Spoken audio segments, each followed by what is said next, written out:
Hello friends, welcome to civil stood YouTube channel. இந்த வீடியோவில் பார்த்தீங்கன்னா யூனிட் 8 முந்தைய வினாக்கள் பார்க்க போகிறோம். முக்கியமான வினாக்கள் தெளிவான விளக்கங்களுடன் பார்க்க போகிறோம். ஓகே, இந்த வீடியோ ரொம்ப யூஸ்ஃபுல்லாக இருக்கும். ஸோ கடைசி வரைக்கும் ஸ்கிப் பண்ணாமல். ஸோ ஃபர்ஸ்ட் பாருங்க, புலிதேவர் கைதரடி மற்றும் பிரெஞ்சுக்காரனி உதவியை பெற முயன்றார் அப்படின்னு சொல்லிட்டு கூற்று சொல்லியிருக்கான். ஓகே, அடுத்த காரணம் என்ன சொல்லியிருக்கான் பார்த்தீங்கன்னா, மராத்தியர்களோடு ஏற்கனவே தொடர் போர்களில் ஈடுபட்டு கொண்டிருந்ததால் ஹைதர் அலியால் புலிதேவருக்கு உதவ முடியாமல் போனது அப்படின்னு சொல்றான். இது கேள்விப்பட்டிருப்பீங்க இந்த இன்சிடென்ட். ஸோ ரெண்டுமே கரெக்ட், கூற்றும் கரெக்ட், காரணம் கரெக்ட். ஸோ ஒரு கூற்று மற்றும் காரணம் இரண்டும் சனி. கூற்று காண சரியான விளக்கம், காரணம் காண சரியான விளக்கம், ஆப்ஷன் ஏ. ஓகே, நம்ம இப்போ புலிதேவரை பத்தி கொஞ்சம் டீட்டெயிலா. ஸோ புலித்தேவர் ஆங்கிலேயரை எதிர்த்த முதல், ஓகே, ஆங்கிலேயரை எதிர்த்தவர்கள் முன்னோடி, தமிழ்நாட்டின் முன்னோடி பாத்தீங்கன்னா புலித்தேவர் தான் சொல்லிட்டு நம்ம சொல்லுவோம்.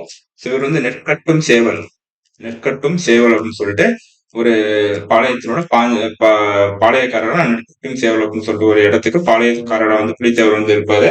அதுக்கடுத்து பாத்தீங்கன்னா ஆற்காடு நவாபும் ஆற்காடு நவாபான முகமது அலி மற்றும் ஆங்கிலேயர் உங்களுக்கு கப்பம் கட்ட மறுத்திருப்பாரு புலித்தேவர். அதனாலதான் சோ அவங்களுக்கும் இவங்களுக்கும் ஃபர்ஸ்ட் புலித்தேவருக்கும் ஆங்கிலேயருக்கும் ஃபர்ஸ்ட் பிரச்சனை வந்திருக்கும். ஸோ கப்பம் கட்ட தவிர்த்ததுனால ஆங்கிலேயருக்கு கப்பம் கட்ட தவிர்த்திருப்பாரு. ஸோ அதனால புலித்தேவருக்கும் ஆங்கிலேயருக்கும் பிரச்சனை வந்திருக்கும். ஸோ இதனால என்ன பண்ணுவாங்க பாத்தீங்கன்னா, ஆற்காடு நவாப் தலைமையிலான ஆங்கிலேயரும் ஆற்காடு நவாபும் ரெண்டு பேரும் பாத்தீங்கன்னா புலித்தேவரோட சண்டை போடுவாங்க. சோ இதுல பாத்தீங்கன்னா புலித்தேவர் அவங்களுக்கு ஃபர்ஸ்ட் ஆங்கிலேயர் தோற்கடிச்சிருவாரு. ஓகே, புலித்தேவர் இதுல ஜெயிச்சிருவாரு.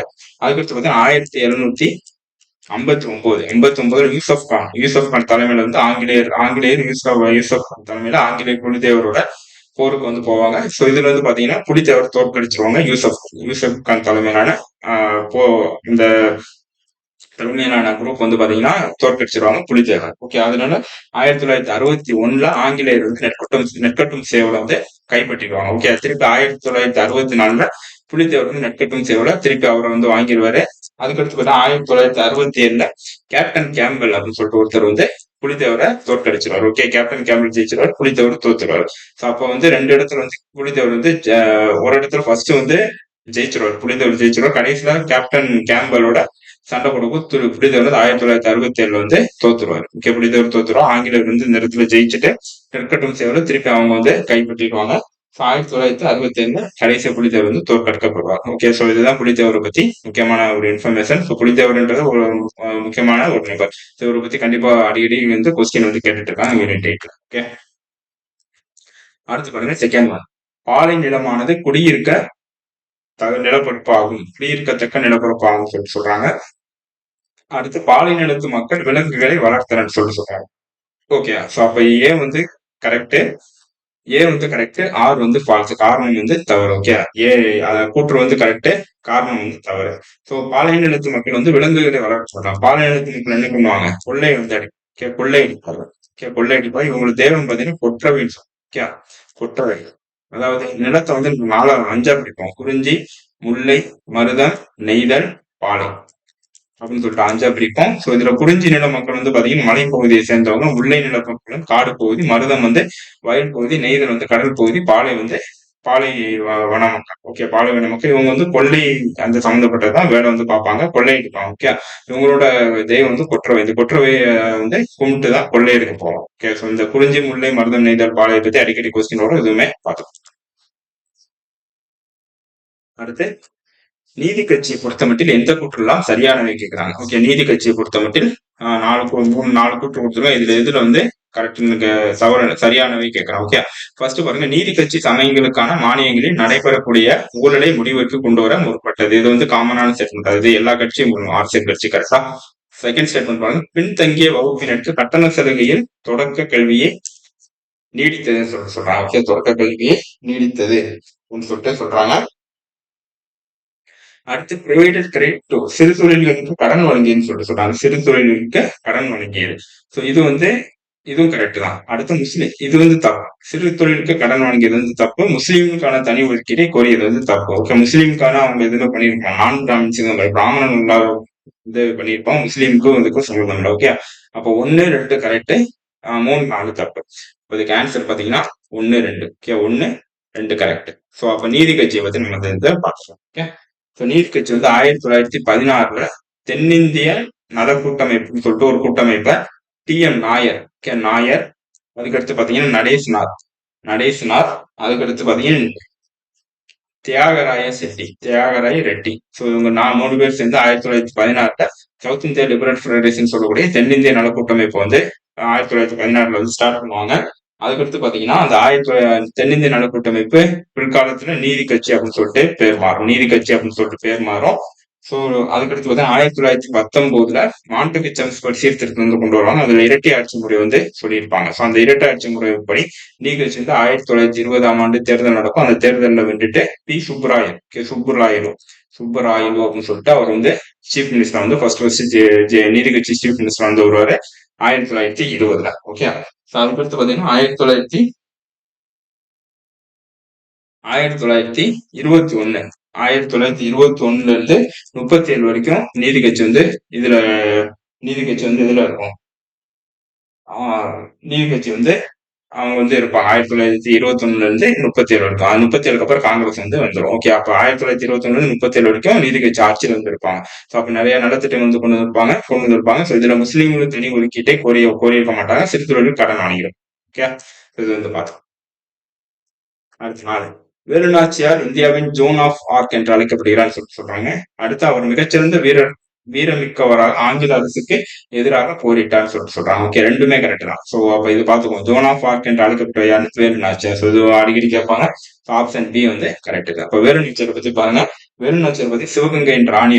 ஓகே. சிவகங்கையின் ராணி. இவர் வந்து பாத்தீங்கன்னா 16 வயசுல முத்துவடுகநாதன் சொல்லிட்டு சிவகங்கை மன்னர் ராமநாதபுரம் மன்னர் வந்து மணந்துக்கிட்டாங்க. ஸோ அவர் மணந்துட்டாங்க வேலுநாச்சியார். ஓகே. அவர் பாத்தீங்கன்னா காளையார் கோவில் பேட்டிங்ல ஆங்கிலேயருக்கு எதிரான காளையார் கோவில் போர்ல வந்து முத்துவடுகநாதன் வந்து இறந்துருவாரு. அதுக்கப்புறம் அவரு வேலு நாச்சியாரும் அவர் மகள் வெள்ளை நாச்சியார் பாத்தீங்கன்னா 2 பேரும் திண்டுக்கல்ல தப்பிச்சு திண்டுக்கலுக்கு போயிடுவாங்க. திண்டுக்கல்ல பாத்தீங்கன்னா கோபால நாயக்கர் சொல்லிட்டு ஒருத்தர் இருப்பாரு. அவரோட பாதுகாப்புல வந்து வேலுநாச்சியார் மகள் வெள்ளை நாச்சியார் வந்து வாழ்ந்துட்டு இருப்பாங்க. ஸோ அதுக்கடுத்து பாத்தீங்கன்னா குயிலி அப்படின்னு சொல்லக்கூடிய படைத்தளபதி வேலுநாச்சியாரின் படைத்தளபதி குயிலி. ஸோ இவங்களோட உதவியால என்ன பண்ணுவாங்க பாத்தீங்கன்னா குடோன். அங்க வந்து ஒரு குடோன் இருக்கும். அந்த குடோன்ல ஆங்கிலேயர் சம்பந்தப்பட்ட சில இதுகள் வந்து இருக்கும். அதை வந்து என்ன பண்ணுவாங்க, ஸோ தற்கொலை தாக்குதலுக்கு முயல்வாங்க குயிலி. ஓகே. ஸோ குயிலி தற்கொலை தாக்குதல் மூலியம் அந்த சாட்சியை ஃபுல்லா அழிச்சிருவாங்க. ஆங்கிலேய சாட்சியை ஃபுல்லா குடோன் வந்து இருந்த அந்த வெப்பன்ஸ் ஃபுல்லா அழிச்சிருவாங்க. ஓகே. அதுக்கடுத்து பாத்தீங்கன்னா வேலுநாச்சியார் நம்ம வீரமங்கை அப்படின்னு சொல்லி அழைக்கிறோம். அதே மாதிரி தென்னாட்டின் ஜான்சி ராணி அப்படின்னு சொல்லிட்டு அழைக்கிறோம். ஓகே. ஸோ அப்ப இதுதான் வேலுநாச்சியாரை பத்தி முக்கியமான இன்ஃபர்மேஷன். அடுத்த 5வது கொஸ்டின் பாருங்க. சுயமரியாதை இயக்கத்தின் முக்கிய நோக்கங்களில் ஒன்று பெண் விடுதலை அப்படின்னு சொல்றாங்க. ஓகே.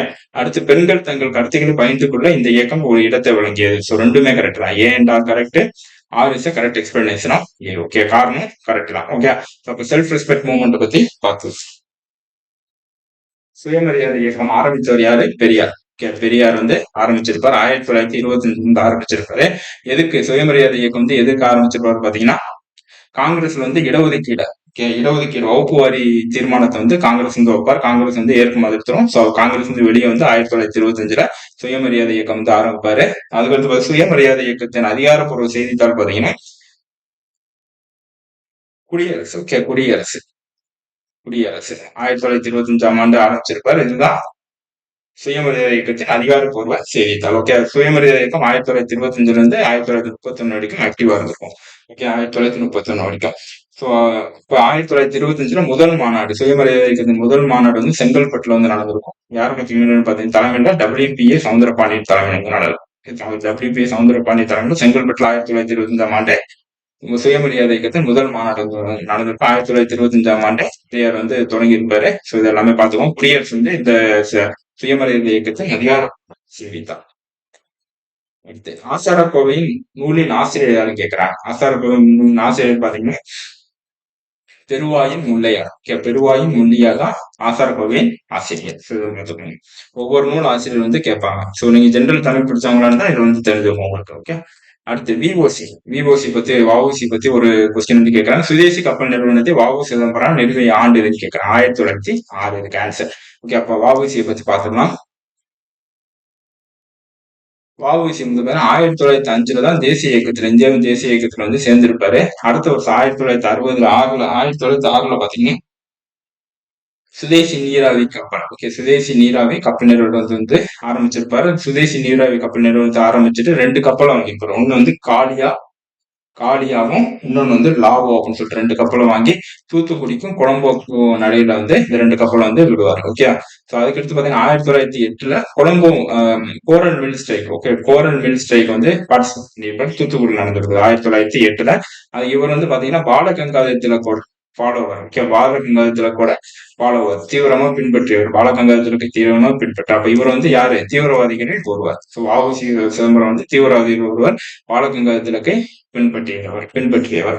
ஓகே, அதுக்கடுத்து பாத்தீங்கன்னா 1908 கோரல் மில் ஸ்ட்ரைக்ல தூத்துக்குடியில வந்து பார்ட்டிசிபேட் பண்ணியிருப்பார்.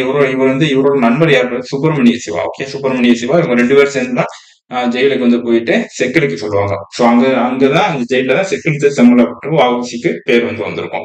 ஓகே, அடுத்து பாத்தீங்கன்னா இவர் வந்து இப்ப சுதேசி நீராவி கப்பல் நிறுவனம் வந்து என்ன ஆயிருக்கும்? ஸோ இப்ப வந்து 1908 1906 ஆரம்பிச்சிருக்காங்க. சில காலம் வந்து நீடிச்சிருக்கும். ஸோ அதுக்கடுத்து வெளியே வந்து போயிடுவாங்க.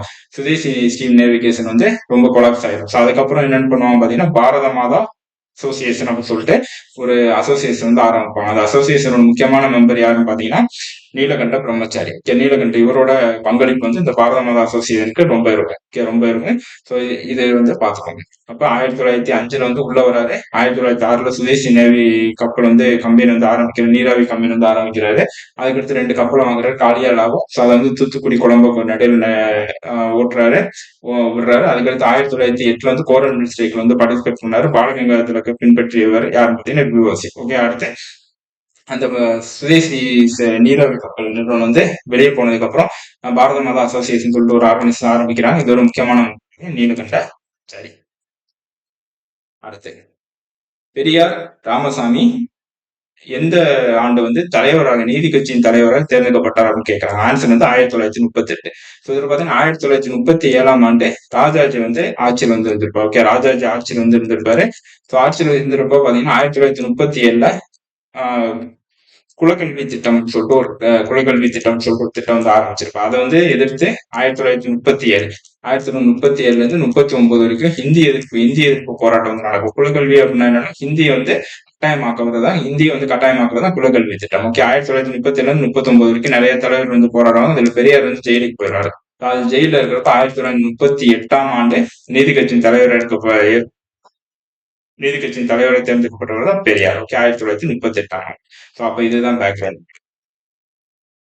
அடுத்து 7வது கொஸ்டின் பாருங்க. ஈவே ராமசாமி பெரியார் எதுக்கு காங்கிரஸ் வச்சு வெளியே வந்தார் கேட்கிறாங்க. ஓகே, எதுக்குன்னு பாத்தீங்கன்னா செப்பரேட் டைனிங், அதாவது காங்கிரஸ் நடத்திட்டு பள்ளி பிராமணர் அல்லாதவருக்கும் தனித்தனியே உணவு பந்திட்டது. ஓகே, ஸோ இதுல பாத்தீங்கன்னா வாவே சுப்பிரமணியர் ஐயர் அப்படின்னு சொல்லிட்டு ஒருத்தர் வந்து இருப்பாரு, காங்கிரஸ் கமிட்டியின் தலைவராக இருப்பாரு. ஸோ இவர் வந்து பாத்தீங்கன்னா குருகுலம் ஒண்ணு. ஓகே, என்ன குருகுலம்? சரண் மாதேவி குருகுலம் சொல்லிட்டு ஒரு குருகுலத்தை வந்து நடத்திட்டு வருவாரு. அந்த குருகுலத்துல ஜாதி பாகுபாடு பண்ணிட்டு பணக்காரன் வந்து மேல உட்கார வச்சுட்டு ஏழை ஜாதினா கீழே உட்கார வச்சிருப்பாரு. பாகுபாடு வந்து பார்ப்பாரு. ஸோ அதை பெரியார் பார்த்து கோபம் ஆயிட்டு என்ன பண்ணா காங்கிரஸ் இருந்து வெளியே வந்துருவாரு. ஓகே, ஸோ அதனால இதுதான் ரீசனா இருக்கும் அந்த இடத்துல. வாவேசு ஐயர் வந்து சேரன் மாதேவி குருகுலத்தை நடத்திருந்ததுனால, ஸோ அது பாகுபாடு பார்த்ததுனாலதான் அவர் வந்து வெளியே வந்துட்டார் காங்கிரஸ் பெரியார். ஓகே, அடுத்து ஞானப்பீடு விருது பெற்ற தமிழ் எழுத்தாளர் யாருன்னு கேட்கிறாங்க. ஞானப்பீடு விருது பெற்ற தமிழ் எழுத்தாளர் யாருன்னு பாத்தீங்கன்னா ஜெயகாந்தனும் அகிலனும். இவங்க ஜெயகாந்தன் தான் முதல் ஞானப்பீடு விருது பெற்றவர், அகிலன் வந்து 2வது. ஸோ அப்ப முதல் ஞானப்பீடு விருது பெற்றவரும் உங்களுக்கு வந்து கொஸ்டின் வந்து கேட்கணும். ஜெயகாந்தன் அகிலன் 2 பேரும் பார்த்துக்கோங்க. ஓகே, ஸோ இந்த வீடியோ பிடிச்ச லைக் பண்ணுங்க, ஷேர் பண்ணுங்க, சிவில் சேனலை சப்ஸ்கிரைப் பண்ணுங்க. இதே மாதிரி இன்னொரு வீடியோ வந்து பார்க்கலாம். Thank you friends.